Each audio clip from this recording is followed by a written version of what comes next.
Hello, welcome to Global Asset Channel. Today I'll be talking about the trending complaints on social media about coming to Canada and not getting a job. I've seen a lot of videos, I've seen a lot of people saying, I've been 6 months old in Canada, I haven't gotten a job, I've applied, I've tried all I could, I haven't been able to get a job, I've done this and I've done that, I haven't been able to get a job. And I've read through a lot of comments and people are like just castigating these people, and that's because you don't want to do a hard job, that's because you don't want to do this, that's because you don't want to work in a factory, that's because you don't want to do. People are just very quick to speak without knowing what people are going through. So do you really think that if someone could get a job, the person would rather prefer not to do that job than to just stay and be stressed out instead of going to get a job? People who wear the shoes know where it pinches. So when people come out to say, I have been in Canada and I've been looking for a job and I haven't gotten any job, don't think they are exaggerating. Don't think they are exaggerating. Canada is changing so fast. Like, Canada is changing so fast. I can't even believe that this is the same Canada that I came to a few years ago, where you will see job, people will be asking you to come do job and you'll be refusing it. But the story is different now. So please, when you hear people say, I have been in Canada, I haven't gotten any job, I have written, I have gone for interviews, I have applied and I was not even called for any interview, don't think they are just joking, or don't think they are just seeking cheap popularity. It is not. It is the reality. The way Canada is right now is really, really terrible. And you know what? The worst thing is that the thing that's even worsening the situation is that people are leaving and are still going to densely populated area. I made one video. If you check some of my videos, there is one video I made. I made a video on the provinces that you shouldn't go to as a newcomer. So when you are coming to Canada, you don't want to start your life in provinces like Ontario. You don't want to start your life in provinces like British Columbia or Ontario. It is very expensive there. And because a lot of people who know Canada, they only know Ontario. Majority of people don't even know that there is a place called Saskatchewan in Canada. They don't know there is a place called New Brunswick.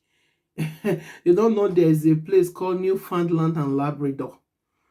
That even sounds like Greek to them. They don't know there is a place called Prince Edward Island. They don't know there is a place called Nunavut. So please, if you want to come to Canada, there are still jobs in Canada.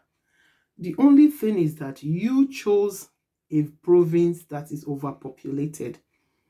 I was telling someone, I migrated from Ontario to Saskatchewan 2 years ago.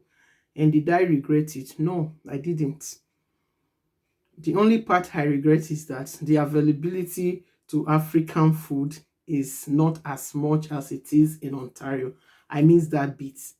But peace of mind and other stuff, did I miss them? No, I didn't.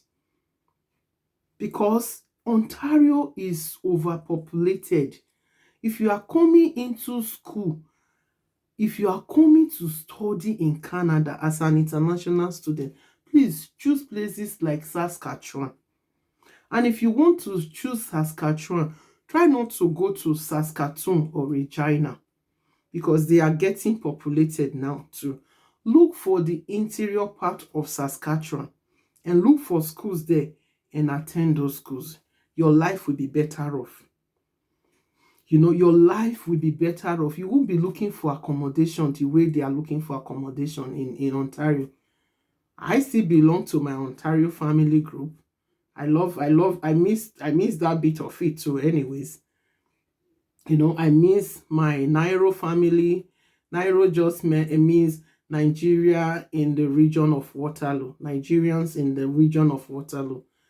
That group is a fantastic group. They've tried their best supporting immigrants, new students and everything. But how much can they do?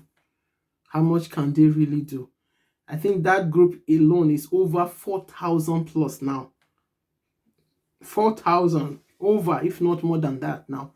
So please, if you are coming to study, you want to pick other provinces that are less populated.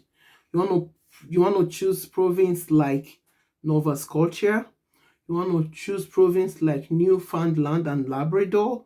You want to choose province like New Brunswick. You want to even choose Alberta. It's not so bad. There are parts of Alberta that is not so expensive. You want even Manitoba is a lot better than Ontario or British Columbia. You want to choose place like Saskatchewan. Please, it's real. It's real that people are going through a lot. And talking about, I've been in Toronto for close to 6 months now, and guess what? I haven't still found a job. Yeah, I haven't found a job yet, and I have bills to pay. I've tried every means possible. Like, I've applied online on Indeed, LinkedIn, ZipRecruiter. Think about all the apps. I've applied there. Yes, still nothing. I've got a couple of interviews. They tell you they'll call you back, and nothing. I finally see work for Canada. Nobody should deceive you. There are jobs, so yes. The problem is to get it. Yes, people are always saying there are so many. There are jobs. The problem is to actually get the jobs. The procedure to get the jobs. It's in Canada that I see that to wash plates, you need certificate. To cook, you need certificate. To braid hair, to work in a salon, you need certificate. You literally need certificate for everything in this country. There are jobs, so it's the procedure in this Canada. You need certificate for everything. They will not tell you this part. They will only tell you there are jobs. The problem is to have job. I now understand why people who live here, you cannot just wake up one day and insult somebody you illiterate, because before they do anything, they study for it. They go to school, like proper school. So after considering the province, now you know that, this province, maybe I have already made the mistake of getting myself into this province that is densely populated, or you came into a less populated province. So what can you do after that? How do I get a job? So some people come with the mentality that they don't want to do hard jobs. They're looking for white collar job. I was a manager in my previous job back home from my country of originality. I cannot condescend low to do anything less than that. Please, you have to change your mentality. So how do you go about looking for a job? The first thing you want to do, you want to check your resume. You want to check your resume. Resume in some countries are referred to as CV. You want to check that your resume is tailored towards the Canadian style. The Canadian style of resume is different from most countries of the world, like wherever you are coming from, especially third world countries. So if you are coming from areas like that, like for example, you are coming from Nigeria. I'm originally from Nigeria, so I know what's obtainable there, and I've lived here in Canada. I know what's obtainable here. If you are coming from Nigeria, our style of resume is different from the Canadian style. So you want to first and foremost make sure your resume is tailored according to the Canadian style. So having done that, you're going to be looking for job. Look, as a student, you know that you cannot do more than 20 hours per week as a student. So you're looking for a job. What sort of job would you be looking for? You know, you're looking for a part-time job, a casual job that will give you the 20 hours that you need. And so some people want to go the white collar way. Most times it's difficult. Other times some people are very blessed. You know, they get what they want. Like sometimes some people who worked in banks, when they get here, they apply to bank and they get banking job. I have seen people like that. But other times it might not be the case for you. So you want to try to look for jobs like customer service representative. They are very handy job for students. Customer service representative. You know, you want to look for jobs like that. If you are in a province where they don't really care about you having a certificate to practice as a clinical nurse assistant or a personal support worker or continuous care assistant, depending on the province you are in, they have different names. If you are such a person, like in Saskatchewan, if you come here as a student and you are open to working casually as a CCA, that's what they call them here, they don't really mind you working for them. Yeah, they don't mind you working for them. You can actually get a job without attending any school as a CCA. Whereas in Ontario, you can't get a job. You can't get a job as a personal support worker unless you do their course. So if you are in a province that is a province that does not mind, then you want to apply to a CCA job. And please, the mistake I made when I got to Canada, you know, I put every damn certificate I have acquired in my life. I put them on my resume. And do you know that that was a minus for me? You know, like when I came, I was looking for a personal support worker job in Ontario as a registered nurse from Nigeria. I couldn't even get. So it was one of my friends that now asked me, are you putting your BSc in your application? I said, yes. She now said, please stop. Don't put it again. They will not call you.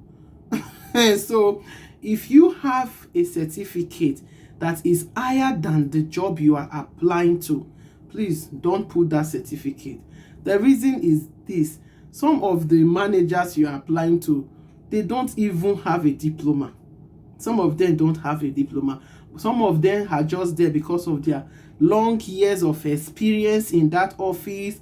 They've been there for a very long time. They know people who know people, and yeah, they are just there.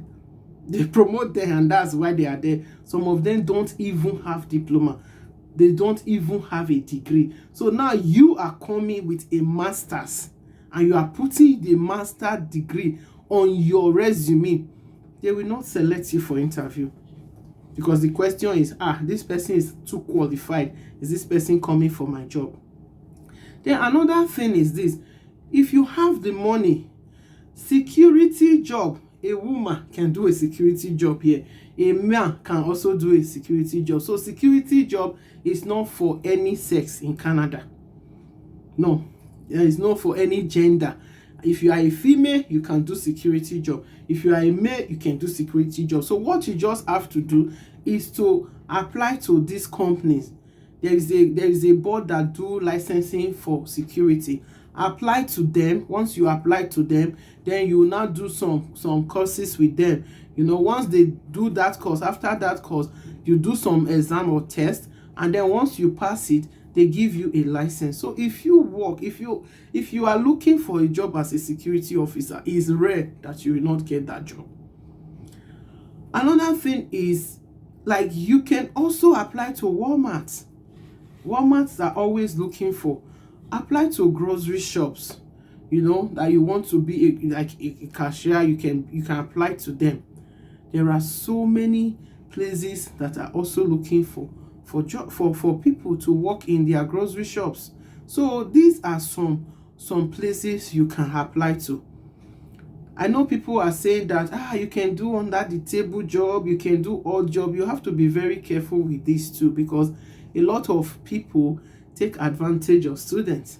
They make them work and they don't pay them, because of course they know that you can't cry out.